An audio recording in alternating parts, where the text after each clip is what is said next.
बस ऐलान होना बाकी रह गया है। जिन उम्मीदवारों के नाम तय माने जा रहे हैं उनमें हम आपको बता दें, अजमेर से रिजू चुजनावाल, जालौर से रतन देवासी, जोधपुर से वैभव गहलोत, चूरू से इरशाद मंडेलिया, झालावाड़ से उर्मिला जैन, पाली से बद्री जाखड़ और भरतपुर से रतन सिंह का नाम सामने आ रहा है। कांग्रेस की स्क्रीनिंग कमेटी की बैठक में CM Gehlot, deputy CM Sachin Pilot, प्रभारी अविनाश पांडे, विवेक बंसल सहित कई नेताओं की मौजूदगी इस वक्त वहां पर है। बड़ी खबर आप देख रहे हैं इस वक्त की। कल ही लोकतंत्र के महापर्व की तारीखों का ऐलान हुआ है और उसके बाद सभी पार्टियां लगभग अपने प्रत्याशियों के नाम चयनित करने में जुटी हुई हैं। संवाददाता मनोहर विश्नोई दिल्ली से इस बीच हमारे साथ लाइव जुड़े हैं। मनोहर, दिल्ली में इस वक्त कांग्रेस स्क्रीनिंग कमेटी की बैठक चल रही है, क्या कुछ अहम जानकारी, क्या पहली सूची के नाम तय हो पाए हैं, किन नामों का अब तक जिक्र हुआ है, कौन कौन से नाम शामिल हो सकते हैं, फिलहाल क्या अपडेट आपके पास?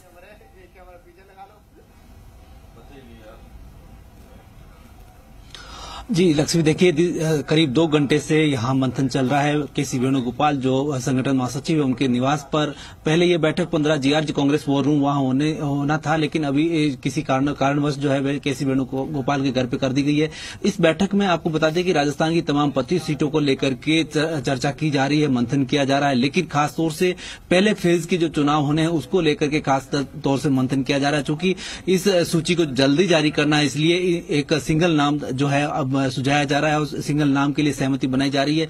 खासतौर से जोधपुर की सीट के लिहाज से और जालौर और बाड़मेर सीट है जो खासतौर से हॉट सीट मानी जाती है, उसको लेकर के जो जिस तरीके से जो कयास चल रहे थे उस पर लगभग सहमति बनती नजर आ रही है। आपको बता दें कि जिस तरीके से जो वैभव गहलोत जो मुख्यमंत्री के बेटे हैं उनका नाम लगातार सुर्खियों में रहा है कि वो कहां से चुनाव लड़ेंगे, उनको लेकर के जो बात चल रही है उस पर 2 सीटों पर लगातार बराबरी का जो है नाम चल रहा है, जालौर, सिरोही और जो जोधपुर से।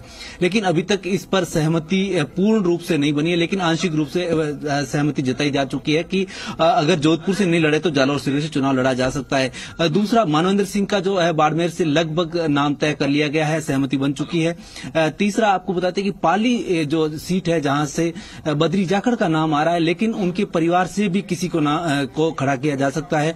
सुनने में आ रहा है कि उनके जो पुत्र वधू है उनको टिकट मिल सकती है, इस प्रकार की जानकारी मिल रही है। नागौर से जहां तक बात की जा रही है, ज्योति मिर्धा का नाम जो प्रमुखता से चल रहा है। दूसरी तरफ जो जयपुर शहर और ग्रामीण है वो क्रिटिकल सीट है, उसको लेकर के लगातार सस्पेंस बना हुआ है। वहां दावेदार हालांकि सबसे ज्यादा है और कई बड़े नेता और दिग्गज वहां दावेदारी जता रहे हैं, इसलिए वहां पर अभी भी सस्पेंस बना हुआ है। अजमेर सीट पर हॉट सीट है, वहां पर भी अभी तक किसी नाम को लेकर के सहमति नहीं बनी है। हालांकि रिजू झुंझुनवाल वाला जो है उनका नाम आ रहा है, जो बीना काग के दामाद हैं उनका नाम जरूर उछल रहा है, लेकिन अभी तक फाइनल सहमति नहीं बनी है। इसके बाद भीलवाड़ा, राजसमंद और उदयपुर से रघुवीर मीणा का नाम लगभग तय माना जा रहा है। और डूंगरपुर बांसवाड़ा की जहां तक बात की जा रही है वहां पर भी लगभग सहमति बन चुकी है।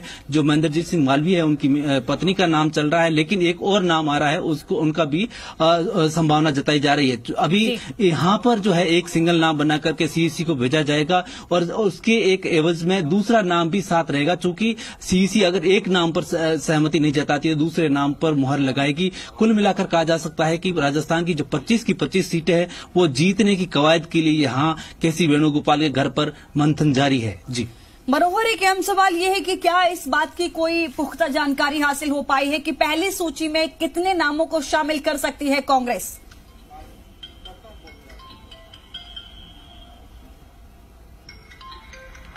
लक्ष्मी, देखिए जिस तरीके से जो कवायद चल रही है कुल मिलाकर कहा जा सकता है कि पहली सूची जो है करीब 20 नामों तक की आ सकती है, लेकिन जो 5 सीटें जो बताई जा रही है क्रिटिकल है, वहां पर मुकाबला इस तरीके से है कि कैंडिडेट भी नहीं है उनके पास और हो तो कौन हो सकता है।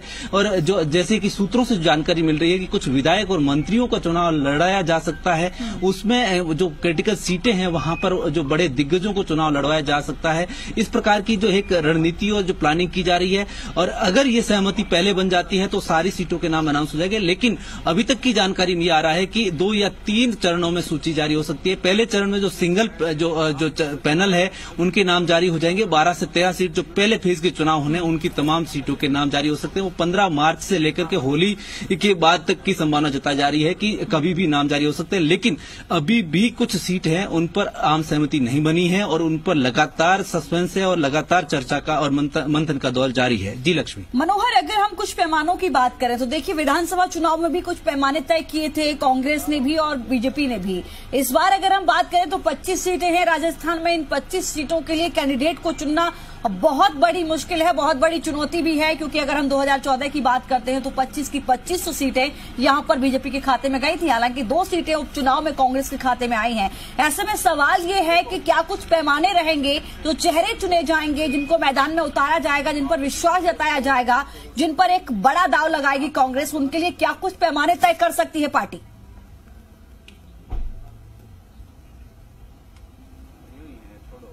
जी बिल्कुल लक्ष्मी, यही सवाल हमने कांग्रेस के कई नेताओं से पूछा तो उनका कहना था कि केवल हमारा जीत का क्राइटेरिया है, जीताऊ जो भी उम्मीदवार होगा उनको हम प्रायोरिटी देंगे, उसमें किसी भी तरीके से कोई शर्तें लागू नहीं होगी, और वो जो है एक जो है आपराधिक प्रवृत्ति है, और जो उनका जो रिकॉर्ड देखा जाएगा उसके अलावा तमाम जो क्वालिफिकेशन है उस पर किसी प्रकार से ध्यान नहीं दिया जाएगा, और जो जीताऊ चेहरा होगा उसी पर ही मोहर लगेगी और मेरिट के आधार पर होगा। चूंकि ये चुनाव जो होने जा रहे हैं 25 सीटों पर, इस एक न केवल जो राहुल गांधी को प्रधानमंत्री बनाने की कवायद जो कांग्रेस की चल रही उसको लेकर है, बल्कि राजस्थान में जिस तरीके से जो बहुमत मिला था विधानसभा में उसको लेकर की उसका जस्टिफिकेशन भी होगा कि जिस तरीके किसानों का कर्ज माफी का जो बात की गई उसको कितना लोगों ने पसंद किया है, रोजगार की जहां तक मुद्दा था, युवाओं का मुद्दा था, उसको कितना पसंद किया है, वो तमाम मुद्दों के आधार पर चुनाव लड़ेंगे। राजस्थान की सरकार की साख भी इसमें कहीं न कहीं रहेगी, क्योंकि कुल मिलाकर जो कहा जा सकता है कि 25 सीटें ही नहीं है, इसमें कुल मिलाकर राजस्थान के एक रेफरेंडम भी माना जाएगा, और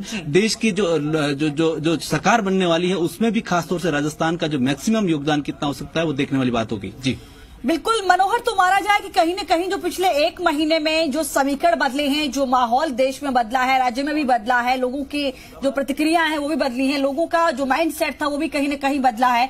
क्या माना जाए कि उसके हिसाब से कांग्रेस ने भी कहीं न कहीं अपनी रणनीति में बदलाव किया है, और जो चेहरे चुने जा रहे हैं उनके लिए जो पहले पैमाने तय किए गए थे उनमें बदलाव हुआ है? क्योंकि पहले माना जा रहा था कि जो हारे हुए हैं उनको यहां पर सीट नहीं मिलेगी, टिकट नहीं मिलेगी, या फिर जो विधायक हैं उनको नहीं मिलेगी, या जो मंत्री हैं उनको नहीं मिलेगी। क्या माना कि अब रणनीति कांग्रेस की बदल चुकी है, नई रणनीति के साथ चेहरों को उतारा जाएगा?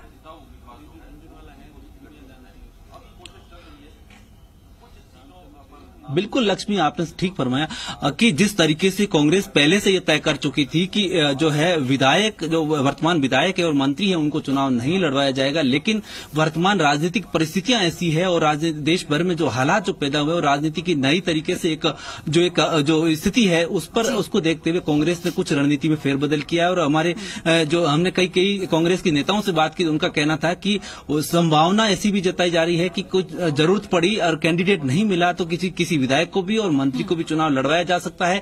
किसी प्रकार का कोई भी टर्म्स एंड कंडीशन लागू नहीं होगी चुनाव लड़वाने में, और तमाम जो पहलू है वो जीत के मद्देनजर देखे जाएंगे, और जीत जो पैमाने पर जो भी फिट बैठेगा उनके नाम पर मोहर लगेगी। हालांकि कुछ जातीय समीकरण है उनको भी ध्यान में रखा जाएगा, और जो भौगोलिक जो प्रतिनिधित्व की बात की दी जानी है उस पर भी ध्यान रखा जाएगा।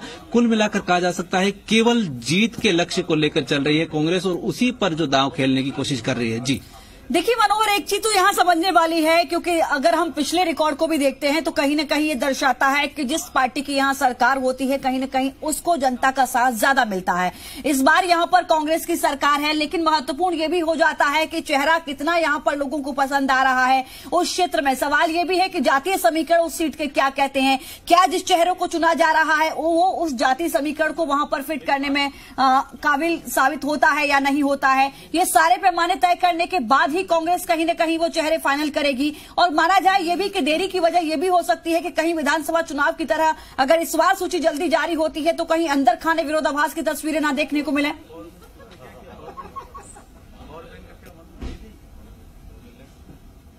जी बिल्कुल लक्ष्मी, आपने ठीक कहा, क्योंकि जिस तरीके से जो पूरा ट्रेंड रहा है राजस्थान के जो लोकसभा चुनाव और सरकारों का, उसमें जिसकी सरकार होती है उनको अधिकतम सीटें जो है लोकसभा में मिलती है, और ये राजस्थान में परंपरा ऐसी रही है कि विधानसभा चुनाव के ठीक कुछ ही समय बाद में लोकसभा का चुनाव होता है। तो कुल मिलाकर कहा जा सकता है कि परंपरा और ट्रेडिशन ऐसा है कि राजस्थान में लगभग जो है जिसकी सरकार होती है उनका जो ज्यादा से ज्यादा सीटें रहती है। लेकिन अब जो वर्तमान की जो परिस्थितियां हैं और वर्तमान की राजनीति राजनीति है, राजनीति की जो परिभाषा है और जो मायने हैं वो बदले हुए हैं। उस मायनों में किस तरीके से जो वर्तमान जो कांग्रेस सरकार है या वर्तमान जो सरकार है वहां की, उनके अनुकूल वहां का रिजल्ट लोकसभा में रहेगा, ऐसा कह पाना बड़ा मुश्किल है। क्योंकि जो देश की जो परिस्थिति और हालात है और जो एक नए तरीके की जो राजनीति जो अभी फिलहाल जो चल रही है इन दिनों इन वर्षों में, उसको देखते हुए ये रिजल्ट को पहले से आंक पाना मुश्किल होगा। और जहां तक एक परसेप्शन ये भी है कि एक बार एक राजस्थान में जो सरकार थी लेकिन उनके विपक्ष में लोकसभा का जो है जनाधार मिला था। लेकिन इस परिस्थिति में अब किस प्रकार का जो रहेगा जनता का मूड, वो देखने वाली बात होगी। और वो जो कुल मिलाकर जिन 7 चरणों की बात की जा रही है राजस्थान में, अब तक एक चरण में चुनाव होते जा रहे थे, अब 2 चरणों में चुनाव हो रहे हैं। ये तमाम जो सर्कमस्टांसेस है वो उन पर निर्भर करेगा किस तरीके से लोग है वो तय कर पाएंगे कि राजस्थान का जो मूड है वो किस तरफ है। जी बहुत शुक्रिया मनोहर आपका पूरी बातचीत के लिए, विस्तार से जानकारी देने के लिए। इस मीटिंग पर नजर बना के रखिए, क्या कुछ अपडेट आपके पास होगी, अपडेट लगातार आपसे लेते रहेंगे। इस पूरी बातचीत के लिए, विस्तार से जानकारी देने के लिए आपका बहुत शुक्रिया मनोहर विश्नोई। आगे बढ़ते हैं, अब बात करते हैं राहुल गांधी